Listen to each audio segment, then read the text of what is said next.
अब मेरो अहिलेको प्रश्नको जवाब दिनुस् न। तपाईले त 20 वर्ष बाँचिस् भने मानिसको आयु अनिश्चित छ? होइन, अनिश्चित होइन। 100 वर्ष त बरामीहरूले तपाईलाई दिया छ। त हिन्दू गणतन्त्र भनेर त गइस् भने या तेरो मुलुक गयो भने 20 वर्षपछि त नेपाली नरहन सक्छस् भन्नु भएको छ। एक्ज्याक्टली हैन? हामी आर्मेनियनहरु जस्तो हुन्छौं, हामी हिजो इजरायल बन्नुभन्दा अगाडिका ज्युजहरु जस्तो हुन्छौं। हुँदै हो। त्यसो भएर मैले सोधे राजतन्त्र ल्याउने भनेपछि तपाईले ज्ञानेन्द्र हुन्न, पारस हुन्न, बेबी किङको हिजो कुरा भइसकेको छ, उनी पनि ठूलो भइसके अहिले। उनमा किन नजाने भन्दै गर्दा त्यो दरबार हत्याकाण्ड जो बिर्सनै सकिँदैन, त्यसको जग एउटा यस्तो जग थियो। तपाईले ६२-६३ को आन्दोलनको विषयमा भनेको त म सम्झिन्छु हैन। त्यति बेला दलहरुले लेखेको पनि, सडकमा नारा लगाएको पनि निरंकुश राजतन्त्रको चाहिँ अन्त थियो हैन। त्यो निरंकुश भन्ने राजतन्त्रको अगाडिपट्टि थपिएको थियो नि। तर अन्त चाहिँ के भयो? निरंकुश राजतन्त्र दुवैको अन्त भयो हैन। त्यसलाई करेक्सन गरौँ भने हो नि त तपाईले। डेफिनेटली। तर त्यो ठाउँमा जानुको ६२-६३ को अवस्था आउनुको, ६४ को घोषणा आउनुको कारण त दरबार हत्याकाण्ड पनि हो नि त। हो,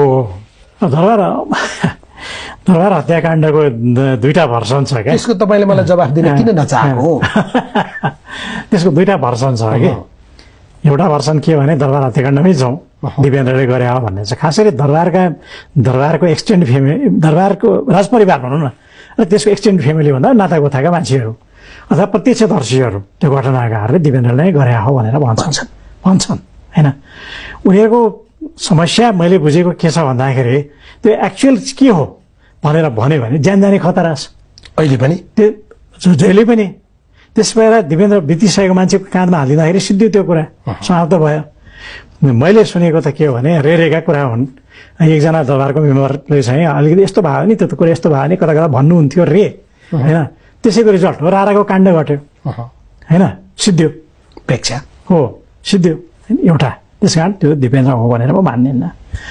अर्को कुरा के छ भने दरबारकै दुईजना बाबु छोरा मेम्बरलाई पनि आरोप लाग्यो, गिरिजाले पनि भन्नुभयो, त्यो सरकारलाई पनि आरोप आएको छ भनेर हैन भन्नुभयो। म त्यो पनि ठान्दिनँ, किनभने त्यो बिल्कुल गलत कुरा हो। त्यत्रो साहस हुन्छ भनेदेखि त्यो दुईजना मान्छेले फौलीले कराएको भरमा छोडेर, सबै कुरा छोडेर एकैपल्ट छोडेर सट्टै बाहिर जाँदैन। त्यो साहसी मानिस थियो भने या त्यस्तो निर्मम घटना गर्न सक्ने मानिस थियो भने उ जनतालाई माया गरेर ठाउँ छोडेर जाँदैन। म फोरेन्सिक एक्सपर्ट होइन। जब चाहिँ क्लासिफाइड इन्फर्मेसन अमेरिकाले 25 अथवा 50 वर्षपछि डिक्लासिफाई गर्ला त्यति बेला थाहा होला। आज म त्यो कुरा भन्न सक्दिनँ, तर त्यसरी जाँदैन हगे। र 1973 मा तपाईको चिलेमा जे घटना घट्यो त्यसलाई यसमा रिफ्लेक्ट गरौँ।